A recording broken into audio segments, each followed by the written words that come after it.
Ahead of the UN Climate Change Conference, South Korea confirmed new targets for reducing greenhouse gas emissions.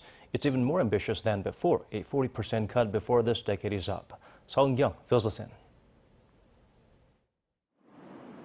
South Korea has confirmed its carbon emissions reduction target ahead of the United Nations Climate Change Conference. The cabinet has approved the government's new goal of cutting the country's carbon emissions by 40% by 2030 as part of efforts to be carbon neutral by 2050. It's a plan even more ambitious than the initial 2030 target of 26.3%.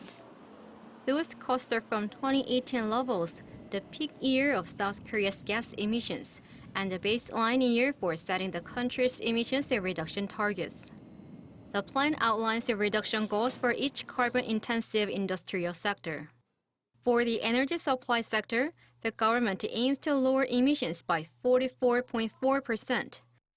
This will be achieved by cutting the use of coal by 20% from 2018 levels and expanding the use of renewable energy by 24%. In the transportation sector, the country is aiming for a 37.8% emissions cut and looks to get at least 4.5 million zero-emission vehicles on the roads.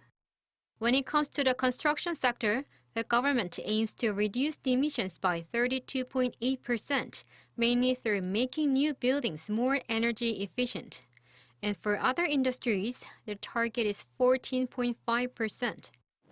The cabinet also approved scenarios to realize the goal of going carbon neutral by 2050. They all aim at stopping the use of coal and pushing out the use of renewable energy. President Moon plans to introduce the country's new vision at the 26th United Nations Climate Change Conference in Glasgow, Scotland in early November. Seo Eun-kyung, Arirang News.